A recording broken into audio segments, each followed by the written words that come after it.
Welcome back to Charge Motion. My name is Saximus. My name is Ghoul. Ghoul, what have you been playing this past week? I have been playing so much Street Fighter, and I played a little bit of like Killer Instinct and Skullgirls too, but I've been playing a lot of Street Fighter. I hit a pretty big growth spurt in that game. You have.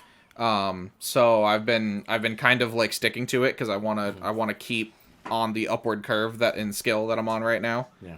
But I've been having a good time. Yeah, I'm at the point where I think, oh man, I should really grind Street Fighter. I want to get better at it, and then I realize, oh wait, I own it. I could just play it. You can simply play it. Yeah, and you can play it with me. Play it. I could play with you. So I was not here last week. I'm here this week. Got some news to talk about. First of all, KOF 15. I know we've talked about this before, but I think it's very humorous that the tagline for KO 15 is "Shatter all expectations," and the two characters they added are Robert and Rio. Yeah, those were characters that to round out Team Art of Fighting. Yeah, well, actually, the shattered expectation there is having King on Team Art of Fighting. Really? She's not usually on that team. She's usually on, I believe it's actually just Team Women. Okay. Or like the women team. She's on the team with the badass girls. So usually. This is progress, I guess. Yeah. So having King on Team Art of Fighting is shattered expectations. Okay. That is one expectation. One expectation shattered. Rio and Robert are essentially the Shoto characters of King of Fighters, which is interesting because normally like the protagonist is the Shoto in like most fighting games. Yeah. Or usually like the protagonist and the protagonist rival, but Kyo and Iori are not Shotos. It's very weird. Yeah. But we got Rio and Robert, who do have, Fireball, DP, Tatsu. And, they have some moves that are unique to them. Like, I think Rio's Fireball is like a short-range one. Yeah. Whereas Robert's covers full screen. Yeah. Robert also has, like, that machine gun kick move that's, like, iconic to him. What's the input for that again? I think it's... If I'm not mistaken, I want to say it's DP kicks. Okay. Yeah, because I know his Tatsu is half circle back kick. Yeah. So in 14, anyway. I don't know if it was different in older games. Yeah. But in 14, his Tatsu is half circle back. And I think his Fireball might have been half circle forward, too. Maybe. Anyway. And they did show a new mechanic. They did. Which is good. Yeah, it looks like a very interesting mechanic. So, King of Fighters has pretty much always had what's called a CD, where if you press heavy punch and heavy kick simultaneously, you get essentially a blowback attack, where like you hit them and it launches them across the screen. Right. Usually gives like some sort of wall bounce that you might be able to combo into or out of in some way. But now it looks like there's some sort of like special version of the CD, which I assume you'll spend meter to do it. Right.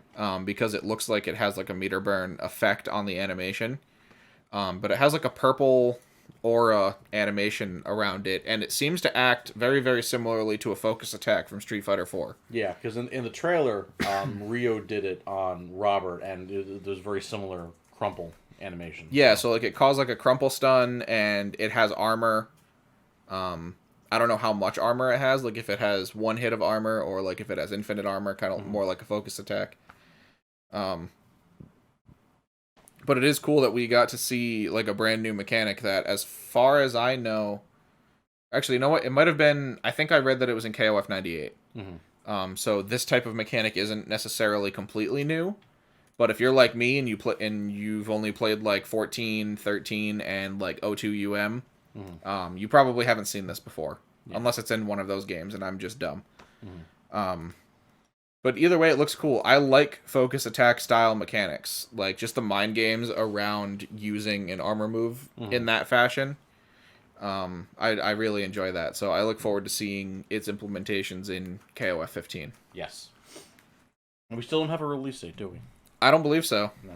As far as I know, we do not have a release date. Yeah, the trailer just, shows off Team Art of Fighting, and it just ends with Shatter All Expectations, so... I mean, I would expect a release date at this point, so that's the second expectation that has been shattered. So they've shattered two of your expectations. Yes. They stuck to their word. Yeah. At least a window. I don't know. Yeah. Whatever. It'll be out when it's out. Moving on to more news for characters. Skullgirls announced the second character for season 1. Surprising literally nobody who knows anything about Skullgirls. We're finally, after years, we're finally getting Umbrella, Parasol's little sister. So she's been one of the most popular kind of side characters in Skullgirls for a long time. I remember back during their crowdfunding campaign to add more DLC characters. During one of the character polls, she and Annie barely lost to, I think, Eliza and Beowulf. It's also that fact is also referenced at the end of Fukua's story mode, which is very funny. I'm not gonna try to explain all that. And what's really interesting is that apparently, and I could be wrong here, apparently Annie and Umbrella in particular were meant to be in the game years ago. So much so that all of the other characters had their tag outlines already recorded in the game.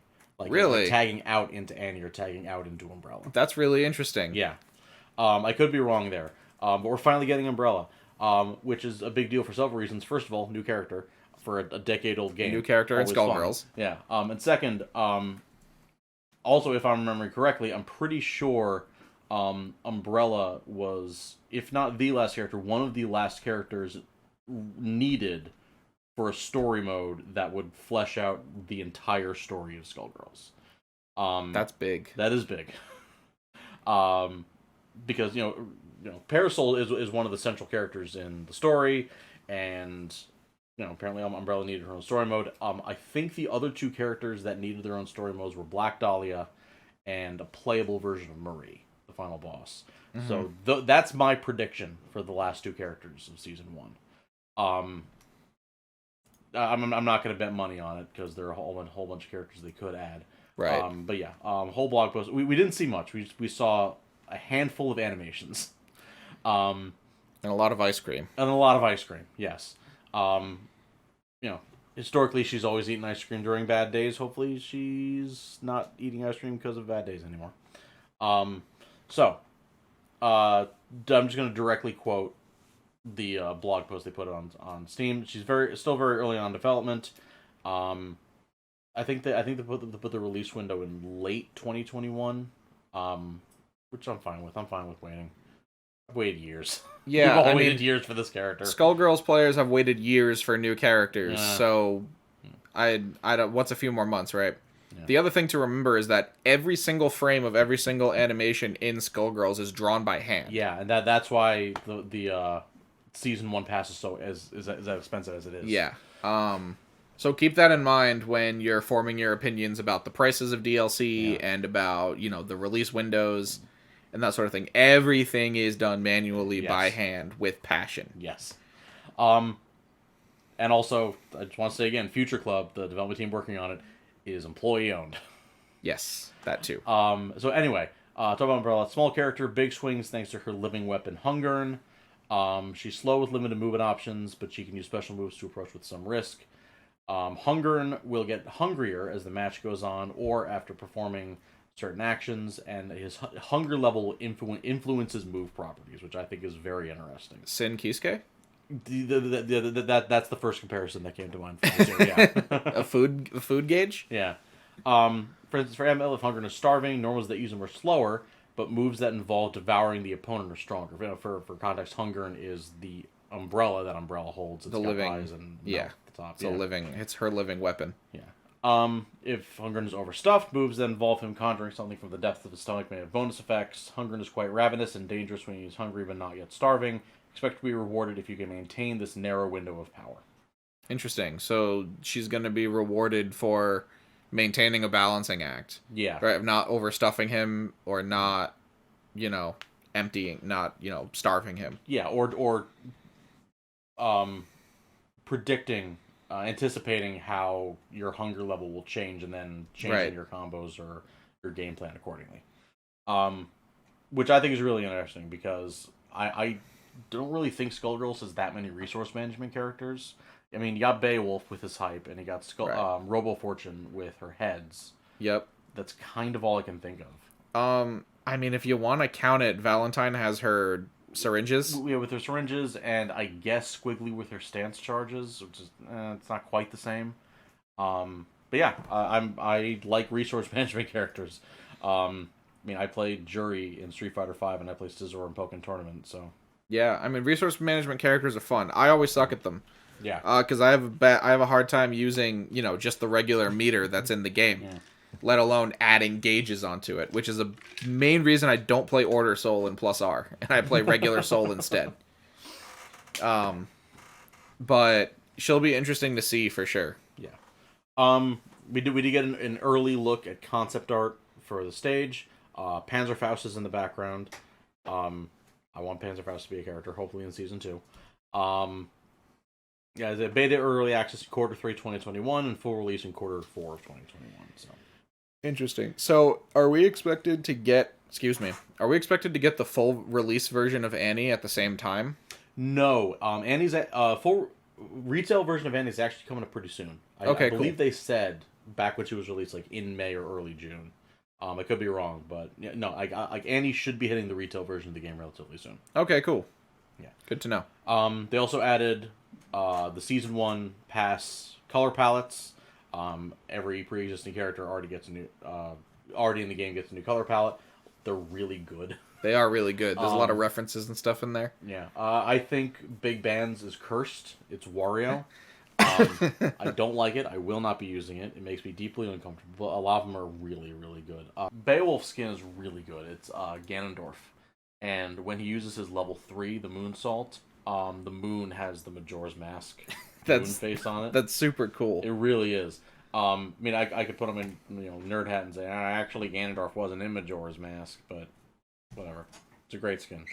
It's a good skin. Also, Painwheel actually got a Majora's Mask skin. So. Oh yeah, as Majora's Mask. Majora's Mask. And Parasol got Breath of the Wild Zelda. That's super cool. Yeah. I actually like that palette a lot on Parasol. I play Parasol kind of, so I might actually use that. Yeah, and we also have Annie already has a Link skin, so you can do a full Zelda team. Yeah, you can. Yeah. And actually, Annie, Parasol, and Beowulf is actually a really that's a solid. That's a solid team. But yes, it's on sale right now. Season 1 pass is $30, down from $35. Base game is $10, down from something that's higher than 10. 25. I had to scroll up. All right. And if enough people buy the Season 1 pass, we may get a 5th character. Yeah, that would be so sick. I want a 5th character in my favorite game. So yeah, obligatory play Skullgirls. Play Skullgirls. With us. Play Skullgirls with us. We have a Discord that you can join. We do. I didn't plan to plug the Discord here, but I will plug it right here. I'm going to put it in the description of this video. You can join the Discord and hang out with us and other people that enjoy the show and play games with us and all sorts of fun stuff and talk about the show. And you can submit your clips of the week there. Do that because we don't have a clip of the week this week because we didn't get any submissions. Yes. So and last week I had to use one of my own clips. So join the Discord, submit us clips of the week, hang out with us, play games with us, play Skullgirls. Video games. And speaking of one of my other favorite games, this is technically not fighting game news, but it's news related to a fighting game. It's allowed in through the transitive property. Yes. I don't know, osmosis maybe. Rivals of Aether, just kind of out of nowhere. We knew it was coming. But they dropped the first issue of the official Rivals of Aether comic. Tales of Aether. Like, we knew it was coming, but we didn't have an exact release window. And just a couple days ago, as of this recording, they're like, "Oh yeah, Volume 1, you can buy it now in Comixology." That's super sick. It's $3. It's really good. Like, so, all right. So the weakest thing about Rivals of Aether as a game has always been its story mode. Even people who love the game, such as myself, we clown on the story mode all the time. As most people do about their favorite fighting games. Yeah, there's so many memes related to it. It's not good. I love the game. I love the people who made the game, but it's widely agreed upon that the story mode is the weakest part of an otherwise phenomenal game. This comic is really good. So it's called Volume 1, or the first arc, 4-part series. It's called Future Imperfect, and it goes more into depth with Claren's backstory. Ooh, I like Claren. Yes. And I'm not gonna, go over the entire issue. I bought it and read it like immediately when it dropped. But a really interesting bit of trivia that was apparently already revealed like 3 years ago by Dan Fornace on Twitter, but nobody really noticed. But now it's also confirmed in the comic, is that Claren is Forsburn's granddaughter. Really? Yes. That's a whole Star Wars thing. Yeah. And it's funny because Claren has a lightsaber. Yeah. I mean, Dan has said that Claren was very heavily inspired by Lucina. Right. I mean, that's pretty obvious. Yeah, that's you can see that if you have two eyes. Yeah. But yes, it's $3 on Comixology. It is the first issue of a 4-part series, and I believe they also said they're going to do 4 different series, each focusing on a different character. That would be sick. That'd be really sick. Because I'm trying to think. Like, I think the only characters that don't have some bit of established lore attached to them are Absa, Edelis, and probably Rano too. Because Sylvanos, Claren, and Eliana all got stories within their character trailers. Mm-hmm. Ori and Shovel Knight don't count because they're from different games. They're guest characters, yeah. And then the other 6 are very heavily featured in the story of the game, and they're the first 6 characters. So, it's really good. It's also it's written by Ian Flynn, and if you know anything about comics, you should know that it would be good because Ian Flynn has worked for Archie Comics. He wrote the Archie Mega Man comics, which are fantastic, by the way. Read the Mega Man comics by Archie Comics. They're really good. The same person who wrote those is writing the Rivals of Aether comic. I'm so happy about this. That's super cool. It was really cool. Yeah, he's worked for Archie Comics. He worked on the Teenage Mutant Ninja Turtle comics, the Sonic the Hedgehog comics. No, he's Ian Flynn. He's the real deal. Also, like, fun fact, complete non sequitur. I actually know someone who works at Archie Comics. Wow, that's awesome. One of their editors went to college with one of my best friends from high school. So yes, no, I'm not getting paid to say. Like the levels of separation, there are too many of them for me to even be remotely considered being paid to do this. Read the comic; it's really good. Comixology. It's $3. It's called Tales of Aether. Good. So yeah, check that out if you like Rivals of Aether and or if you like comics. Yes. That pretty much. Oh, actually, there's one more thing that I want to mention on the news front. I mentioned it last week, but I want to talk about it again just because I'm super excited about it. There is a second beta coming for Guilty Gear Strive. I completely forgot about that. There is a second beta coming for Guilty Gear Strive. It is coming, if I'm not mistaken, next month. I'm trying to remember the dates off the top of my head. I think it is June 7th. It will be available for installation, to install the client on your PS4/5, I believe. I believe it'll be on PS4 and 5.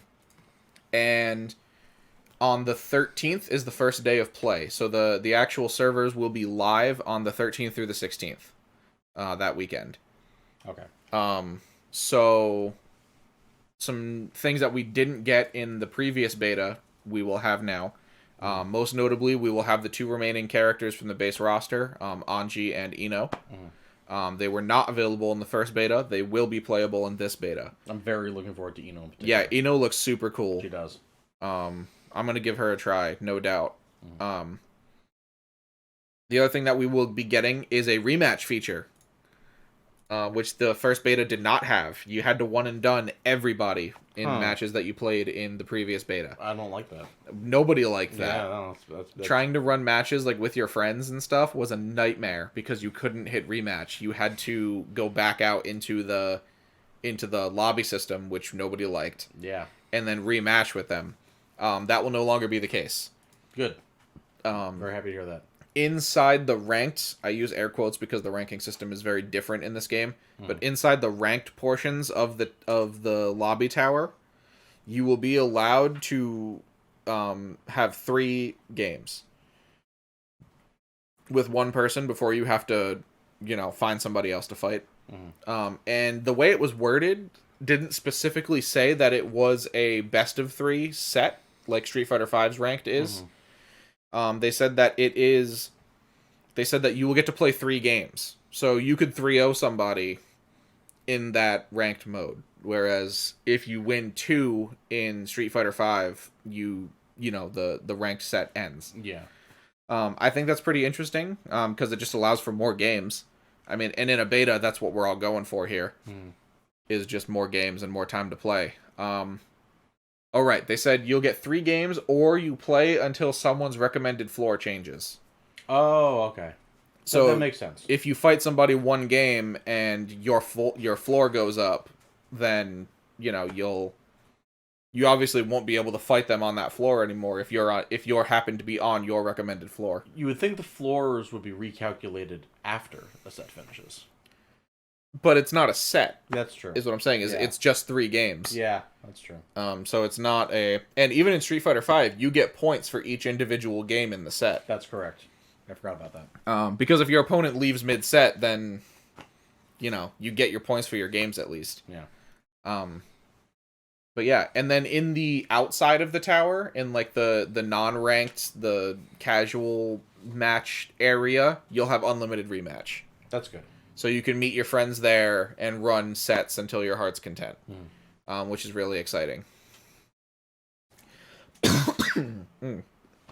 Excuse me. And it's only on PS4, correct? As far as I'm aware, I don't think it'll be on PC, unfortunately. That's sad. It is sad. I'm trying to think if there was anything else that will be available. Oh, I think there is going to be an offline mode. Like, you'll be able to do offline versus. I think I heard that through the grapevine. But you couldn't do that in the last beta? I don't remember. I at least did not. I stayed home and played the beta. So if there was an offline game function, I didn't notice it. But the online was so good that I didn't even crave it, Yeah. And with more people getting vaccinated, an offline mode is worth having in a beta. Yeah. Please get vaccinated. Please get vaccinated. Please keep wearing your mask and yes, do all that stuff. And don't be dumb. Yeah. Good life advice in general. Yeah, just don't be dumb.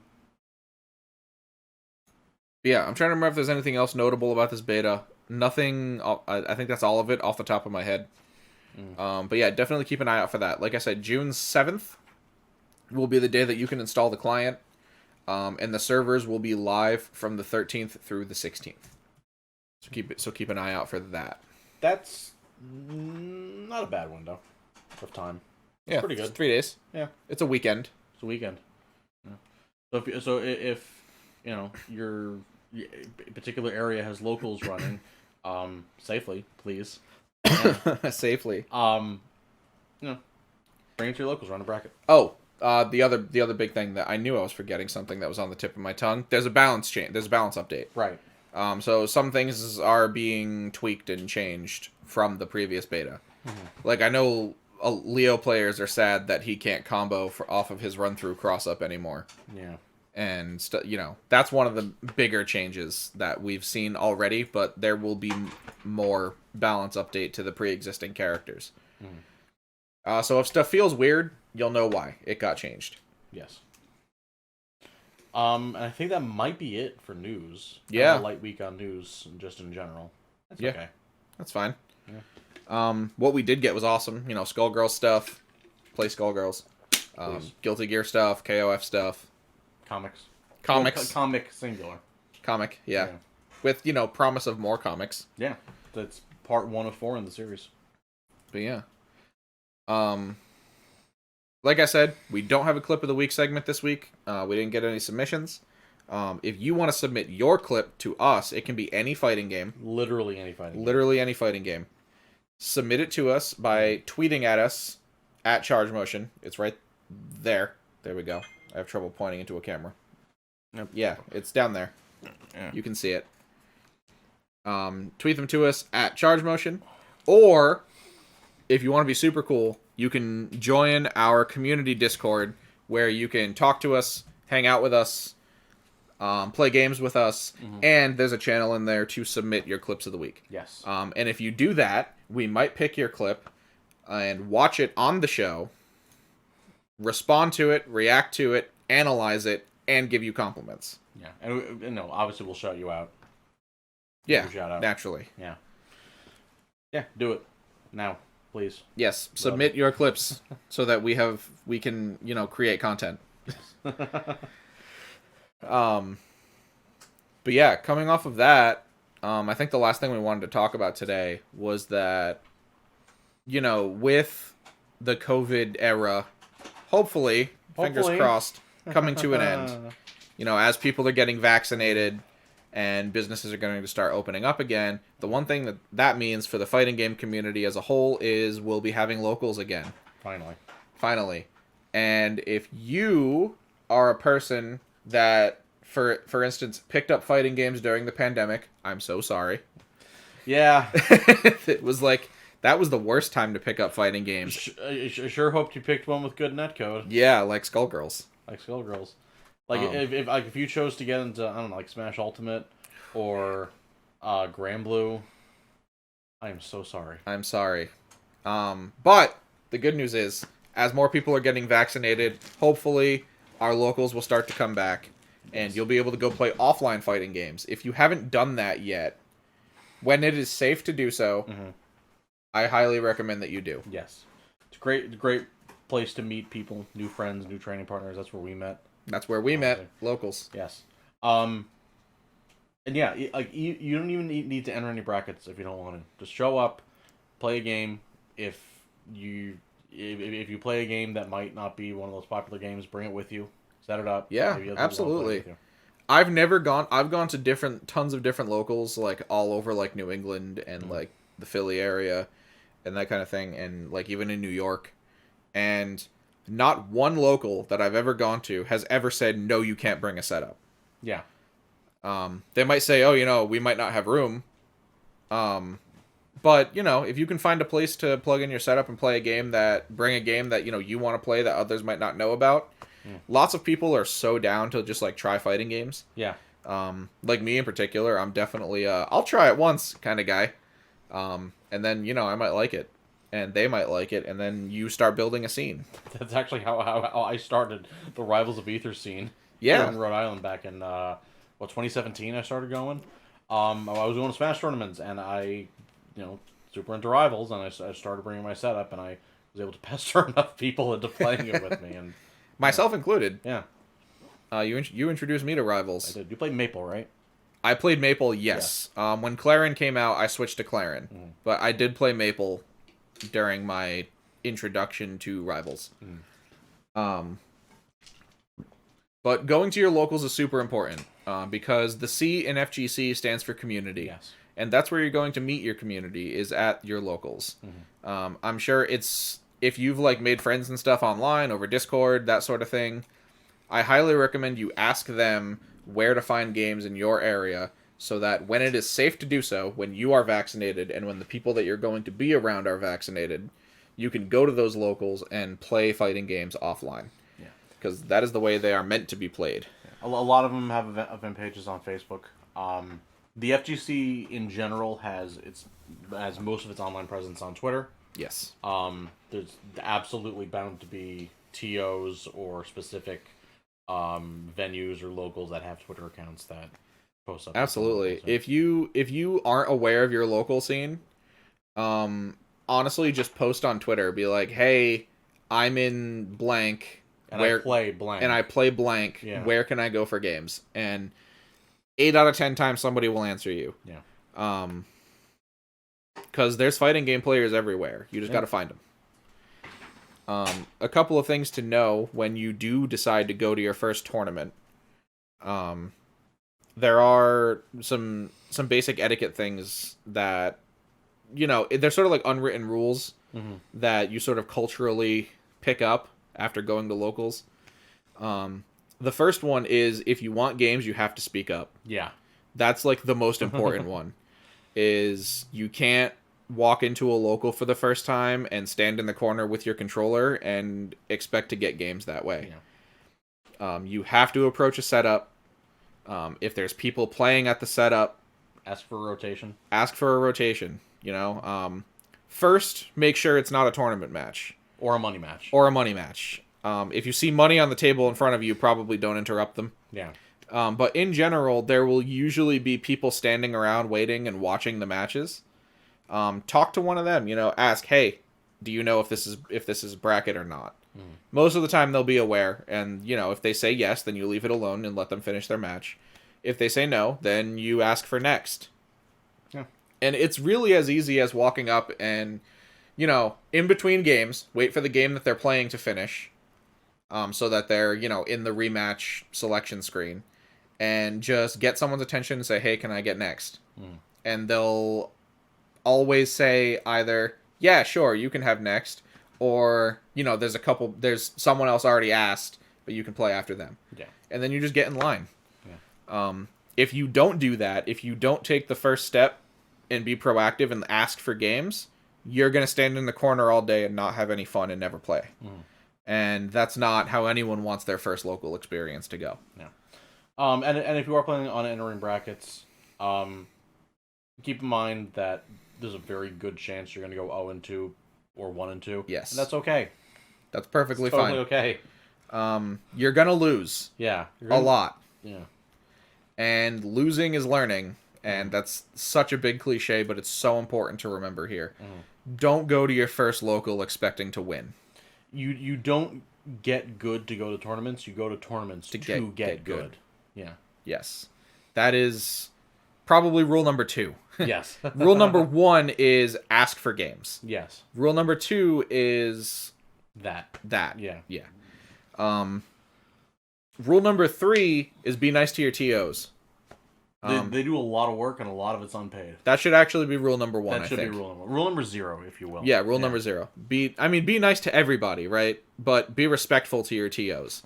Because they put in a lot of work to make sure that things go as smoothly as they can, and without them, there is no local. Yeah. So, and when I say be respectful to your TO, what I mean by that is check in when you know your bracket's supposed to start. Make sure that you know what game you're signing up for. Because I've had people come up to me while I'm TOing brackets and have no idea what they're signing up for. And, they want to play everything, but I'm only hosting one tournament. So, talk to the right people for the game that you're trying to play. Check in to make sure that your name is in the bracket, because sometimes mistakes do happen and people's names do get left out of the bracket. Yeah. I've had it happen to me where, I walked in, I paid my entry fee, yada yada, some wires got crossed, and my name didn't get put in the bracket.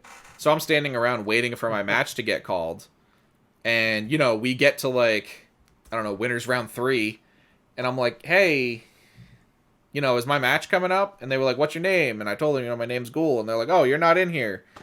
And, it sucked, because I went there with the intent to compete, but if I had approached the TO earlier, or before the tournament started, and said, hey, my name is Ghoul, I'm just checking in to make sure I'm in bracket, that problem would have been avoided.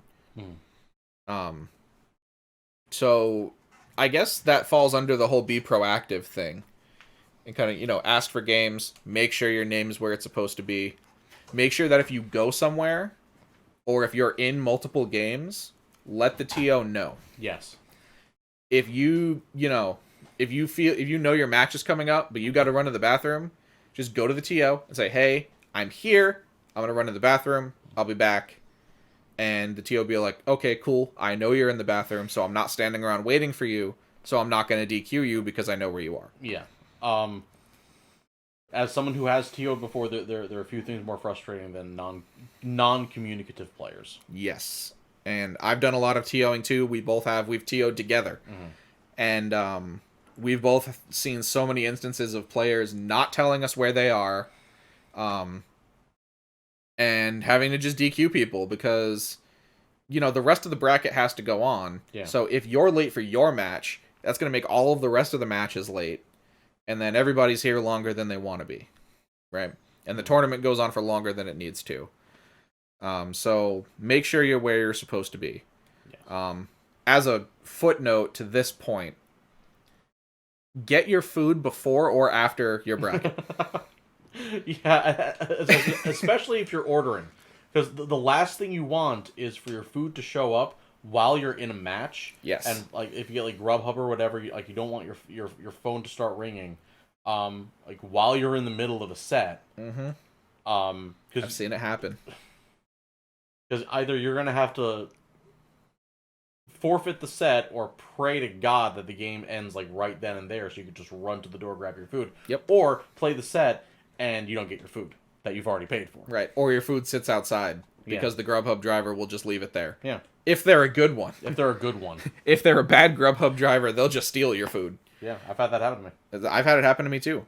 Not during tournament sets, but just in general. Just in general. I was at work one time, and I didn't come out for my lunch break fast enough, but that's tangential. But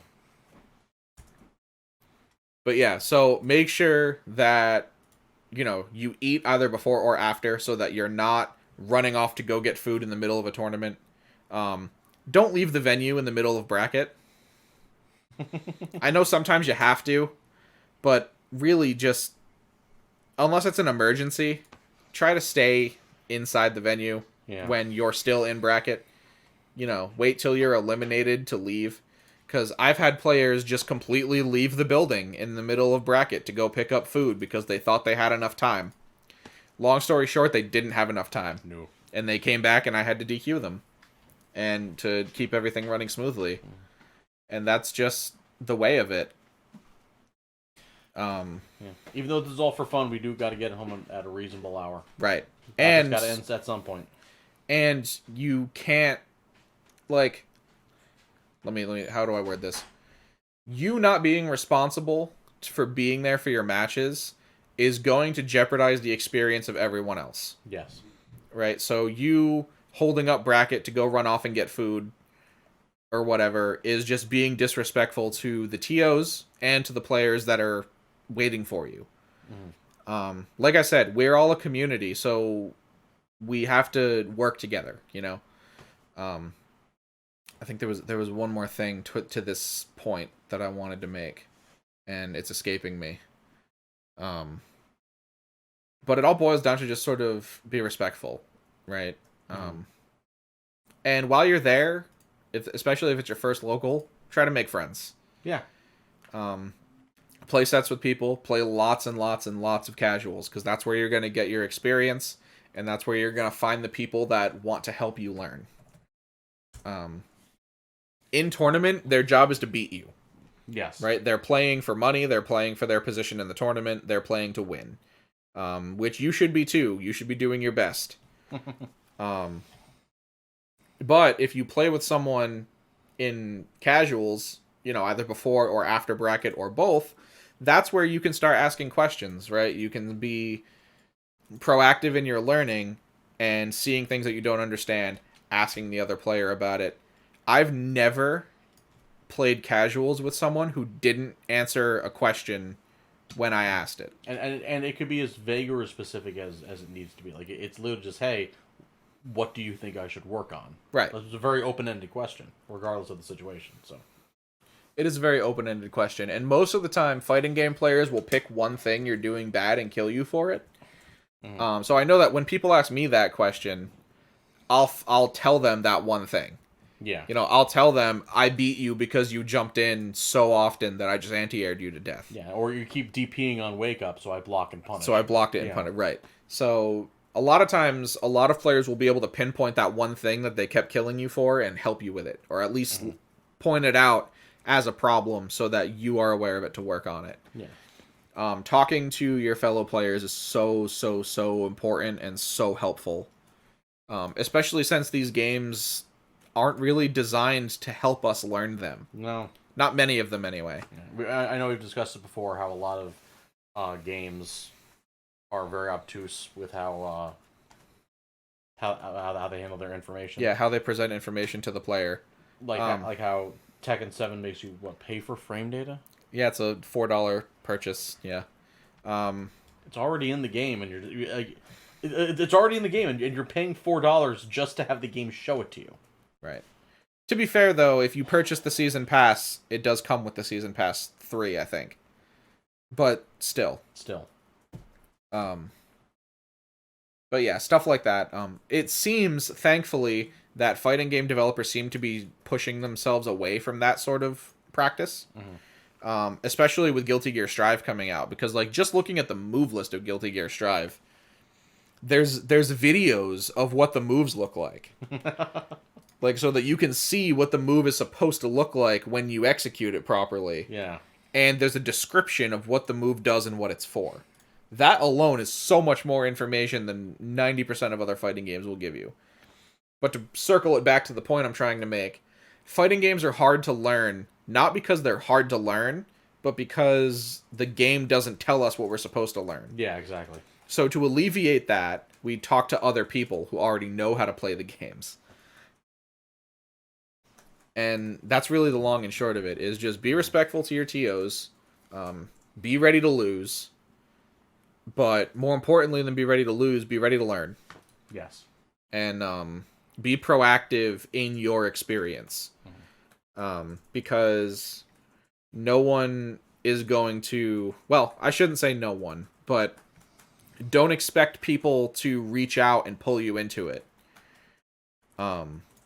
You have to go there with the intent to speak to people, to ask for games, to ask questions, and, you know, really put yourself in the experience. Exactly. Because if you don't do that for yourself, chances are that no one's going to do it for you, and you're going to have a bad time, and then you're never going to want to do it again. Yeah.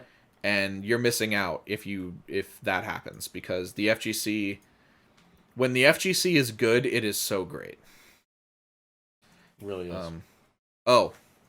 This was the thing I remembered the thing that I wanted to talk about. If you're going to your first local, especially if it's your first local, or like you're new to locals in general, don't enter more than 2 games. Yeah. Maybe just stick with one. Stick with one. I know that I'm the type of person that likes to play multiple games, and I know a lot of other people do. But play casuals for all the bunch of other games that you wanted to try out. Don't enter tournaments for them. And the reason I say that is because the more games you're in, one, it affects your performance. Yeah. Right? It makes it harder to focus on one tournament when you're in 3 others. Yeah, like if you're entering Smash, you're in Smash mode. If you have to suddenly switch your mindset over to Street Fighter, right, you're not going to play as well. Yeah, unless you play Ryu or Ken in Smash, then maybe. But even then, the mindset is still so different. Yeah.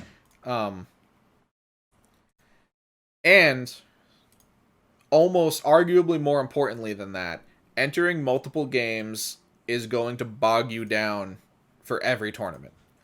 Because if multiple brackets are running simultaneously, and if I'm TOing and I need you for a Street Fighter match, but you just started a Smash Bros match, now I have to either change the order of matches that I want to play, that I want to run, or if you're the last match and I've already been waiting for you to finish your 3 other games, now my bracket's just on hold until you're done. And either I have to wait for you to finish your other games, or I just DQ you. Most people at locals won't DQ you if you're in other games, just because, you know, you're not intentionally leaving them hanging like you would be if you were to, say, leave the venue to go get food. Right. But it slows everything down. So I'd say if you're not a high-level player that can probably win all of those tournaments, I would say limit yourself to 2 brackets. Yeah. Just for the sake of things running smoothly, you know. But apart from that, I think I said everything I wanted to say about that matter. Just be proactive and be ready to interact with people and be ready to learn. Be ready to lose, and that's okay. Losing is okay. That's pretty much all I had to. Yeah. Send us your clips of the week. Send them to us in our Discord, on Twitter @ChargeMotion. Follow us on Twitter. Yes, you can follow us individually on Twitter. Yes. You can follow me @xghoul with a 0 because Ghoul was taken. You follow me @5Aximus because Saximus was taken. And hopefully we will see you all next week. Good fight, good night.